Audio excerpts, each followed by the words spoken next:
할렐루야.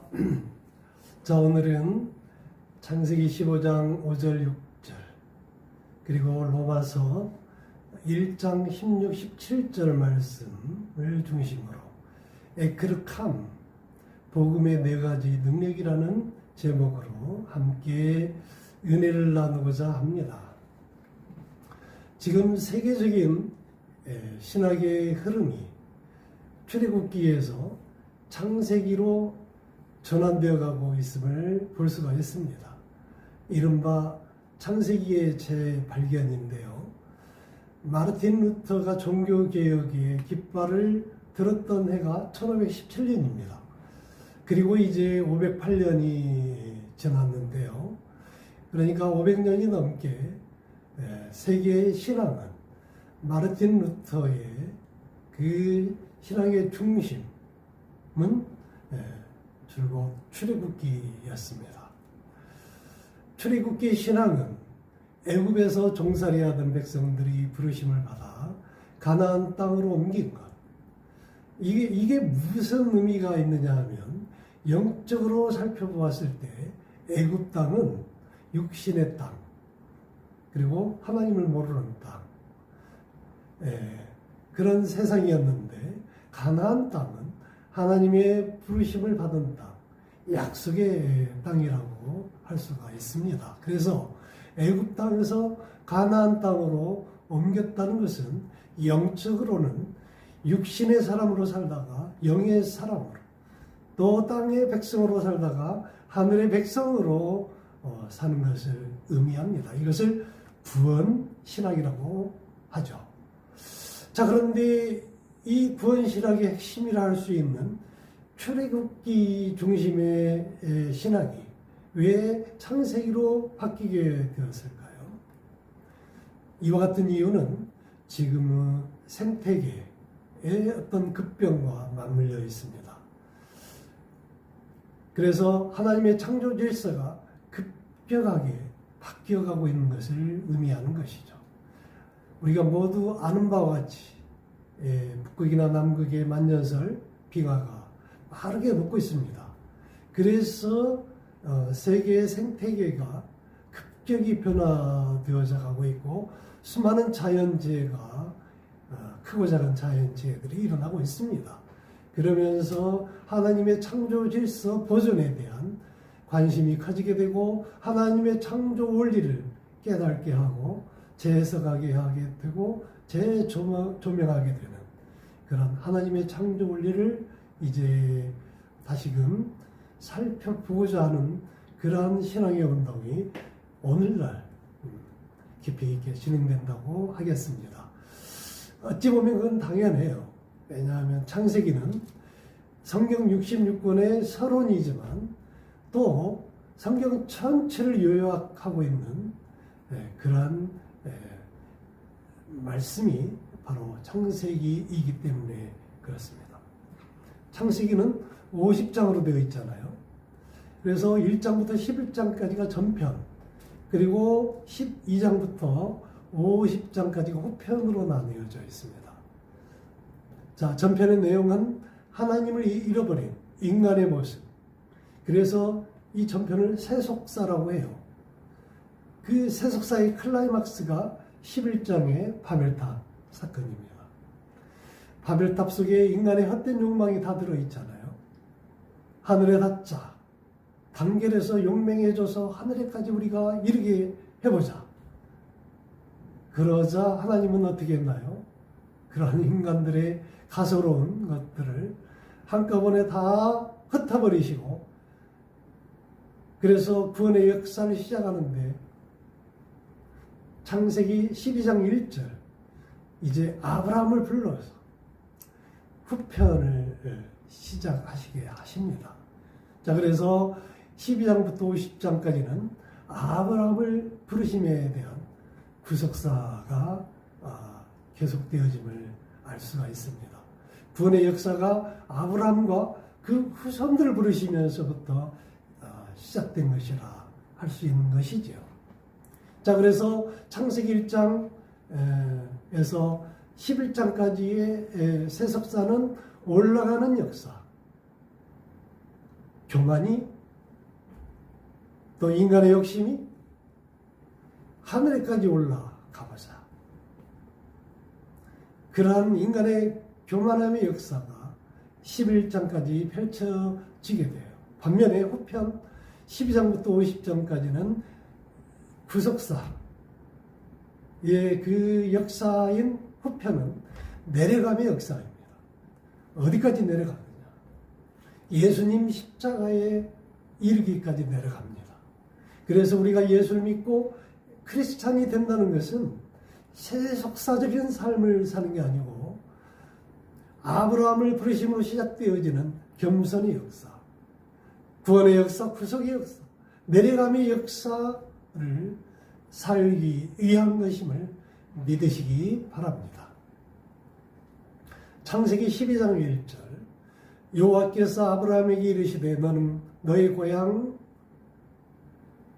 친척과 아버지의 집을 떠나 내가 네게 보여줄 땅으로 가라. 자, 떠나서 어디를 떠나서요? 오랫동안 익숙해져 있었던 고향, 친척과 아버지의 집을 떠나서 가라고. 어디로 가라고 하느냐? 하나님이 내게 보여줄 땅. 거기가 어디죠? 가나안 땅. 이때 아브라함의 나이가 75세입니다. 아브라함이 75세에 시작했으니까요. 여러분들 중에 75세 된 분 있나요? 아무도 없죠? 희망을 가집시다. 아브라함 75세에 피한다면 우리는 청년인 것입니다.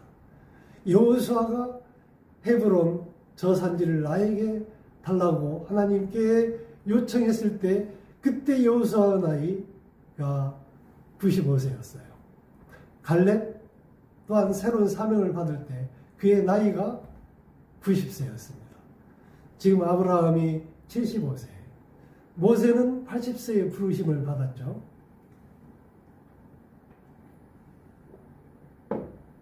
자, 그런데 그러한 아브라함에게 이제 하란에 도착해서 정착하면서 많은 경제적 부를 누리게 되었고 이제 살만하니 떠나가라 이렇게 하시는 거죠. 자, 그런데 떠나가라 이 말을 히브리어로 에크루캄이라고 합니다.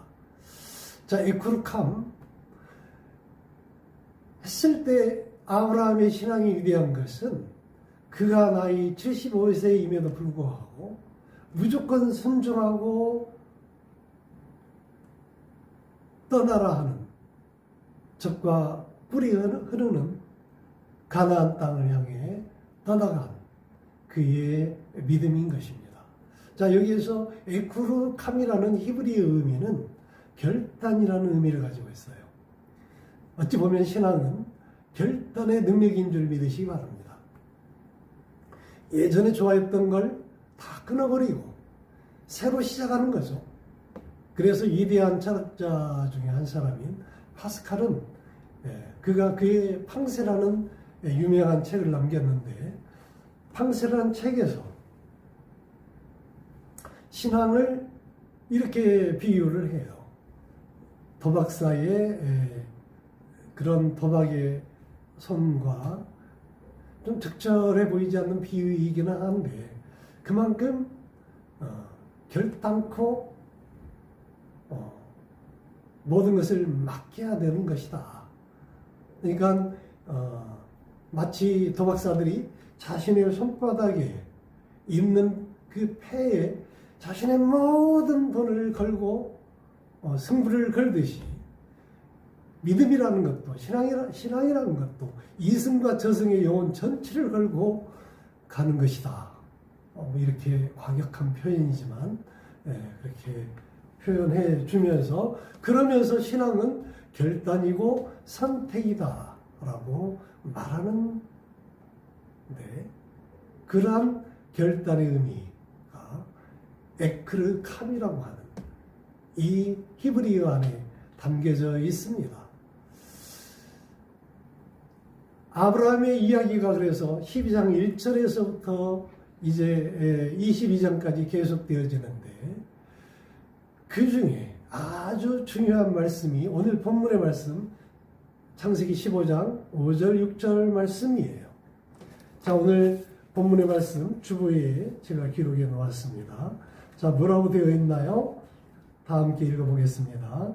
그를 이끌고 밖으로 나가 이르시되 하늘 우러러 무뼈를 셀 수 있나보라. 또 그에게 이르시되 내 자손이 이와 같으리라. 아브라함이 여호와를 믿으니 여호와께서 이를 그의 의로 여기시고. 아멘.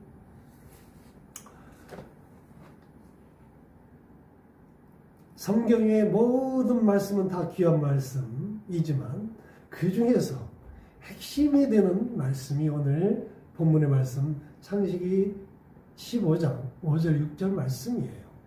아브라함의 일생 중에서 가장 중요한 말씀이 바로 이것이죠. 하늘을 우러러 무뼈를 셀 수 있나 보라. 자, 이렇게 얘기했을 때 어떻게 보면 시청각 교육이라고도 볼 수 있겠습니다.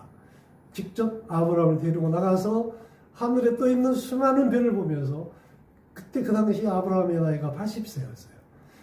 자녀가 없었어요. 그 나이에도. 그런 아브라함에게 수많은 별처럼 많은, 별처럼 셀 수 없을 만큼 많은 후손들을, 자손들을 너에게 주겠노라. 이렇게 하나님이 말씀하셨을 때 이삭은 의심 없이 믿었어요. 믿을 수 없는데 믿어버린 거죠. 자, 그랬을 때 하나님은 6절에 뭐라고 하시냐면, 아브라함이 여호와를 믿으니 여호와께서 이를 그의 의로 여기시더라. 저는 이 부분을 통해서 이렇게 해석했습니다. 수많은 성경학자들이, 그리고 많은 선배 목사님들이 창세기 15장 바로 오늘 본문의 말씀이 구약의 진수다, 구약에서 가장 중요한 말씀이다라고 이렇게 얘기했는데 이해를 못했어요. 한편으로는 이제 신약에서 바울이 로마서 4장 3절 말씀을 가지고 아브라함의 믿음을 자신의 믿음으로 리퍼런스 하거든요. 논문을 쓸 때 참고문은 이렇게 주석을 달지 않습니까? 그러면 어디에서 그 근거를 가져왔는지 제시할 때 바울의 그 믿음, 바울이 얘기하는 그 의를 바로 본문의 창세기 15장 5절 6절 말씀을 가지고 제시를 했어요. 그래서 중요한가 보다. 그런데 저는 오늘 말씀을 준비하면서 이 하나님이 감동케 하는 믿음을 아브라함이 보여준 것인데, 그 대표적인 그 내용이 바로 이것이다. 저는 이렇게 해석을 했습니다. 그래서 신앙은, 또 우리가 복을 받는 첫 번째 비결은 하나님을 감동케 하는 것이다. 아브라함은 믿을 수 없는데도 불구하고 믿음으로 말미암아, 그러잖아요. 80이 넘었는데 자녀를 준다고 했음에도 불구하고 그냥 자녀가 아니고 하늘의 별처럼 많은 자손을 준다고 했는데 그걸 온전히 믿는 그 믿음을 보시고 하나님이 올바른 의라고 인정하게 되는 그 근거가 바로 오늘 본문의 말씀에 기록되어 있는 것입니다. 그래서 그걸로 하나님을 감동했던 것처럼 우리 모두에게도 아브라함과 같은 하나님을 감동시킬 수 있는 그런 믿음이 있다면 우리가 아브라함이 받아 누리는 모든 또 아브라함이 누렸던 7가지의 복, 은혜를 받아 누리는 하나님의 백성이 다 될 수 있는 것이라 이렇게 저는 믿어 의심하지 않습니다. 자, 그런데 이 말씀이 어디로 연결이 되어지냐면 아까도 말씀드렸듯이 로마서 4장 6절 3절 말씀으로 연결이 되어지는데 로마서 4장 3절에 보면 제가 주보에 올려놓았습니다. 뭐라고 되어 있느냐 하면 로마서 4장 3절에 보시면 성경이 무엇을 말하느냐? 아브라함이 하나님을 믿음에 그것이 그에게 의로 여겨진 바 되었느니라. 여기에서 성경이 무엇을 말하느냐라고 하는데 이 성경은 바이블이 아니에요.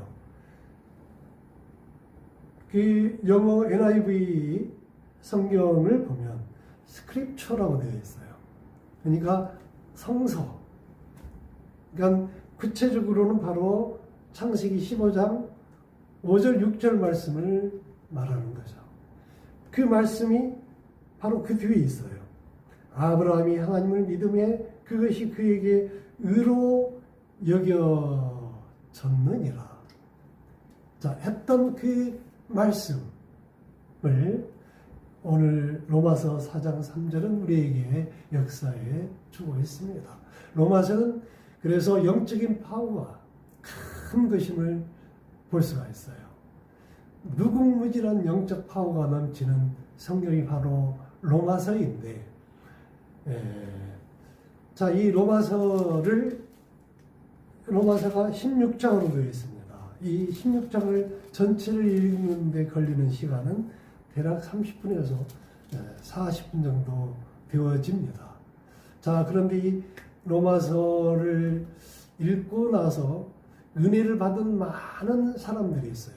아우구스티누스, 마르틴 루터, 요한 웨슬레뿐만이 아니라 윈스턴 처칠 등등 수많은 신학자들, 또 세계를 움직였던 인물들, 그런 사람들이 로마서를 읽고 로마서를 통해서 감동받고 그리고 그들이 영감을 얻어서 수많은 위대한 업적을 남겼다 해서 이 로마서를 히스토리 메이킹 또는 체인징 히스토리라고도 이렇게 불려지게 되는, 그래서 로마서가 세계사를 움직이고 변화시키는 책이라고 하는 별명을 얻게 되었다는 것을 말씀드릴 수가 있습니다.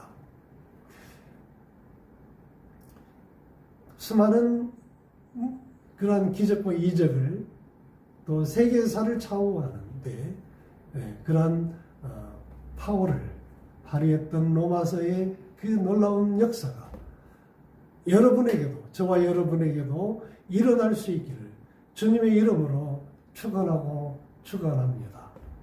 자, 그 중에서 오늘 본문의 말씀, 두 번째 본문의 말씀, 로마서 1장 16절 17절이 로마서의 키 센텐스라고 볼 수가 있는데요. 1장 16절 17절 말씀 다시 한번 읽어보도록 하겠습니다.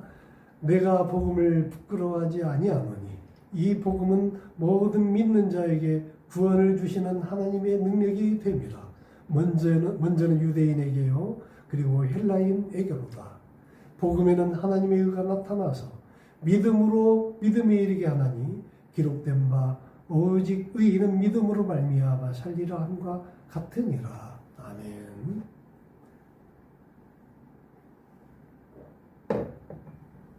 오늘 본문의 말씀의 내용은 나중에 기회가 되면 세세하게 살펴보도록 하고, 오늘은 본문의 말씀 키워드라고 할 수 있는 복음의 능력, 하나님의 능력에 대해서만 살펴보도록 하겠습니다. 자, 오늘 말씀의 제목이 복음의 네 가지 능력이라고 했어요. 그 네 가지 능력은 오늘 바로 이 구절 말씀을 통해서 살펴보고자 하는 거예요. 하나님의 능력은 곧 복음의 능력이라고 오늘 본문의 말씀에서 얘기하고 있는데, 여기에서 말하는 능력은 영어로 말하면 다이나마이트, 히브리어로 말하면, 헬라어로 말하면 두나미스인데 크게 네 가지로 말씀드릴 수가 있습니다. 첫째는 믿는 자를 구원하는 능력, 둘째는 병든 자, 상처받은 자를 치유하는 능력, 회복시키는 능력, 힐링 파워. 그래서 로마서를 읽다가 죽음을 앞둔 자들이 회복되는 이적을 체험했다는 많은 간증을 듣는 이유가 바로 여기에 있습니다. 드나미스. 4가지 복음의 능력 중에 두 번째, 치유의 능력이 있는 것이죠. 또 복음의 능력 세 번째는 좌절된 사람에게 용기를, 희망을 주는 능력이에요. 자, 여기서 한 가지 짚고 넘어가야 될 것이 있는데, 출애굽기 15장 29절에 보면 치료하는 하나님을 뭐라고 하냐면 여호와 라파. 그래서 치유하는 천사를 라파, 바로 치유하는 하나님에서 번떠서 라파, 여호와 라파라고 하잖아요. 그래서 라파, 그 다음에 하나님을 뜻하는 천사를 의미하는 엘, 이걸 합쳐서 라파엘. 그러니까 라파엘 천사 그러면 치료하는 천사를 의미합니다. 여러분 중에 건강에 문제가 있다면 이 시간 라파엘, 여호와 라파의 하나님, 라파엘 천사를 여러분들에게 보내서 여러분들의 건강이 깨끗이 회복되어지고 치유되어지는 놀라운 은혜가, 신의 은사가 일어나기를 주님의 이름으로 축원합니다. 자, 그래서 라파엘 천사 그러면 치유하는 천사를 의미하고, 또 기쁨을 주는 천사 그러면 뭐죠? 가브리엘 천사. 또 전쟁을 주관하는 천사 그러면 또 가마리엘 천사. 여기서 엘은 하나님, 여호와, 그리고 또 천사를 의미해요. 그래서 가마리엘, 가브리엘, 라파엘 이렇게 부르게 된다는 것을 말씀을 드리고, 자, 세 번째, 좌절한 사람에게 용기를, 희망을 주는 능력이 있다. 무엇이요? 복음이. 이 복음의 능력은 로마서 1장 16절의 핵심 키워드라고 제가 말씀을 드렸습니다. 따라서 복음을 우리가 받아들였을 때 그 복음이 글자가 아니고 그 말씀이 나에게 주어지는 말씀이라고 보여지고, 그 말씀이 들려지고, 그 말씀을 순종할 때 그런 4가지 능력이 나에게서 일어나게 됨을 믿으시기 바랍니다. 그런 말씀이 바로 로마서 1장 16절, 17절에 담겨져 있어요. 그래서 로마서를 뭐라고 한다고요? Changing History 또는 Changing History Maker라고도 하는 것이죠. 그래서 로마서를 읽고 또 읽으면 좌절했던 자리에서 새로운 희망을 가지게 되는데, 이것이 복음이 갖는 드나미스인 것입니다. 그리고 네 번째가 역사를 만들고 미래를 주도할 수 있는 능력이 있다. 그래서 복음은 희망의 샘물이자 마르지 않는 근원이 바로 복음인 것이다. 이런 말씀이 기록되어 있는 로마서가, 그래서 우리가 틈틈이 가까이 해야 될 그런 책임을 다시 한번 강조해 말씀드립니다. 정리하겠습니다.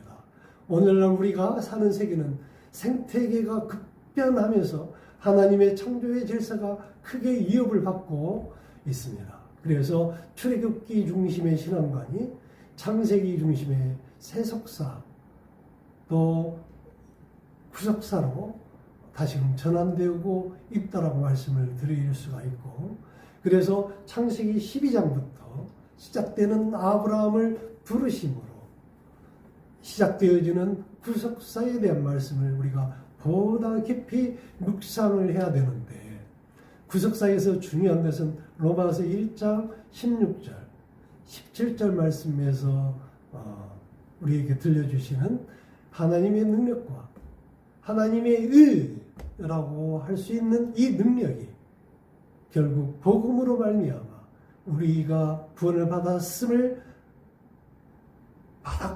받았고 또 이 복음의 4가지 능력을 우리가 받아 누릴 때 하나님이 주시는 놀라운 이적과 은혜를 체험하는 그러한 삶을 살게 되는 주인공이 될 수 있다는 것을 말씀해 주고 있습니다.